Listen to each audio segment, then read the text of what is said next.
Nevada. It's a sunny Friday afternoon at Spring Mountain Motor Resort and Country Club, and I've just been tossed the tips for a McLaren.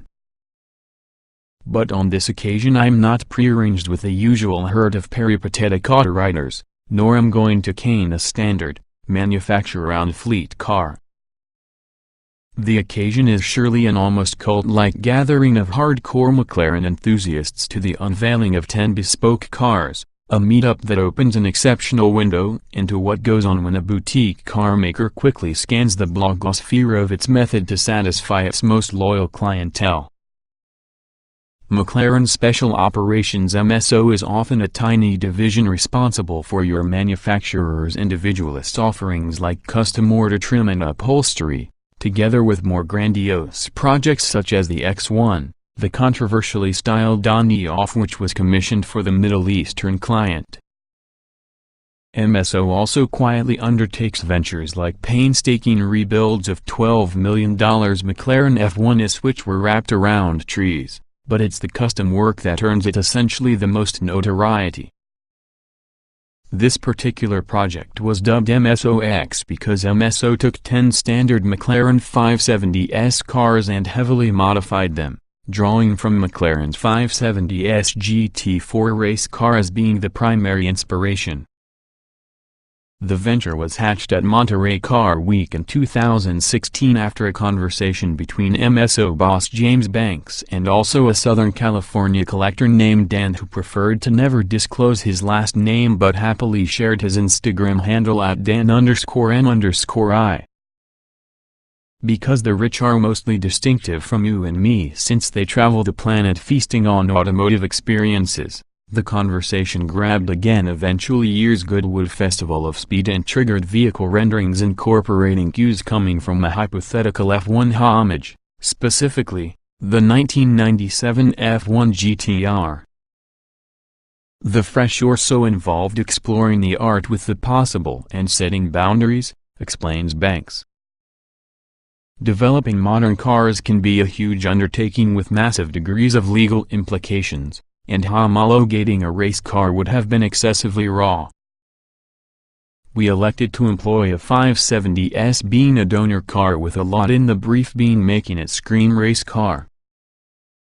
The scale on the venture was considered, and Don's connections to fellow brand enthusiasts over the McLaren Newport Beach dealership led him to imagine that 10 was the wonder number for production. He took the leap and ponied up a deposit to the complete run of unique cars. I don't like one-offs because I'm a greater portion of a social person, Dan tells me, involving the serene din of McLarens blasting off for warm laps. Don's social aura is palpable, commanding an air of jocular relevance with this tight coterie of enthusiasts. I possess a group of friends and it also keeps growing. How cool could it be to have the engagement of 10 people together and also have 10 cars which were made for us but you are very individual simultaneously? Don's charisma rings clear, being a bell, along with his need to have social connection. 156,000 Instagram followers and counting can't be wrong, right? But his ravenous appetite for unusual hypercars makes me question his comment about on-offs. He owns multiple Paganis, Lamborghinis, and Koenigseggs including a BC, a Centenario, along with a Thor, one in the final two Ridges, and possesses earmarked new high-dollar toys such as a Gunther Works 400R he commissioned by having an exposed carbon fiber skin, as well as a Senna. Dan does admit his relationship with McLaren began on a rocky note. When McLaren arrived at the US I had one on the first MP412 CS, and I remember it wasn't the best car, he reveals. Some first iteration details needed some work, in terms in the engine and exactly how it performed. It absolutely was incredible. He since owned Spider and Coupe versions with the 650S and 675LT and 3P1S, and contains orders for a few future models like the Speedtail.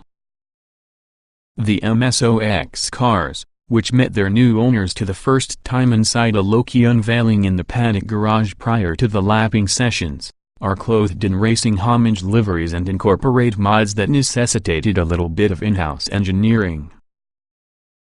For instance, a hood-mounted carbon fiber vent principal purpose is to push high-speed air up at night windscreen into the roof scoop, jamming the twin-turbo 3.8-liter V8 with fresh atmosphere. You can't just place the bonnet on the standard car while not having to reiterate the aerodynamics, explains Banks. It took some wind tunnel as well as a lot of CFD computational fluid dynamics calculations. The work required modifying the engine's fuel mapping to cope using the beefier intake pressure and revising a corner wing, which now produces 220 pounds of downforce. Sound spits by having a lighter titanium exhaust, along with the carbon roof, hood, side skirts, and engine cover shed unwanted weight. McLaren doesn't disclose the amount of stripped sound insulation, headliner material, and trim bits reveal the raw mechanical fittings within the pretty trim. At McLaren we should do everything for just a reason, says Banks. We're not ready to put pure jewelry over a car. Attending the unveiling in the MSO X didn't ensure seat time in the customer car, but one kindly owner opted to share with you his precious steed and enable me a whirl around one among Spring Mountain's multiple layouts, a 3.4-mile configuration. While I cinch the racing harness, the proprietor leans over and urges me to pick out dynamic mode. Getting enough power coming out on the corners. Fair enough, I think to myself, noting it could be best to bear this generous gentleman's just minted Maca out on the gravel. Though there are some incidental interior bits that seem to possess been removed purely for dramatic effect, the unfiltered sound set the car's purposeful mood in the way the off-the-shelf 570S simply can't.